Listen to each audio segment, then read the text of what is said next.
मनोज यादव जी, क्या पार्टी ने विचारधारा पीछे छोड़ दी है? आप पर यह आरोप लगा रहे हैं सुरेंद्र राजपूत, और ये लगा रहे हैं क्योंकि आप कांग्रेस के नेताओं को, आप कहते हैं कांग्रेस मुक्त भारत चाहिए, लेकिन कांग्रेस युक्त बीजेपी आप बनाते जा रहे हैं।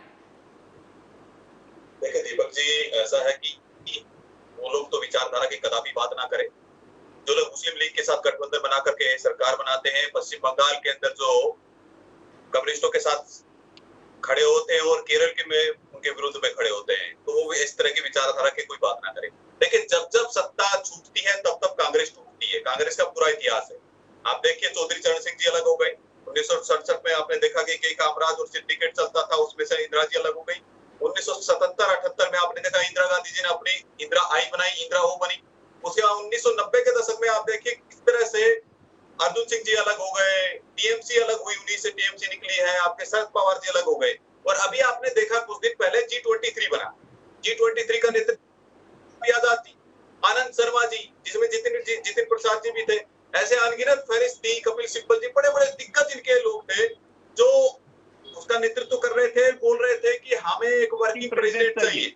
लेकिन ये बताइए कि वर्किंग प्रेसिडेंट क्यों नहीं दिया गया?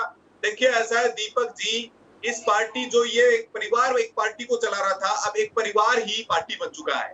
बेटा बेटी माई जवाई, यही है कांग्रेस भाई। इसके अलावा कांग्रेस में कुछ बचा नहीं है। और जिस तरह से जतिन प्रसाद जी को इन्होंने कहा कूड़ा था, कूड़ेदान में चला गया। और अभी जो टीएमसी के बारे में बात कर रहे थे, मुकुल राय के बारे में, हमने उनको कोई गाली नहीं दी है। ठीक है, वो वापसी कर गए, लेकिन मुकुल राय जी का आपने स्टेटमेंट अच्छा अगर गौर से देखा हो तो उस स्टेटमेंट को चलाइए। उसमें स्पष्ट रूप से मुकुल राय जी ने कहा कि भैया, इस हालात में बीजेपी में रहना संभव नहीं है, क्योंकि वहां जिस तरह से बम और बंदूक तंत्र चल रहा है, वहां पर हमारे शुभेंदु अधिकारी के ऊपर, उनके परिवार के ऊपर एफआईआर लॉन्च कराई जा रही है, जिस तरह से डराया जा रहा है।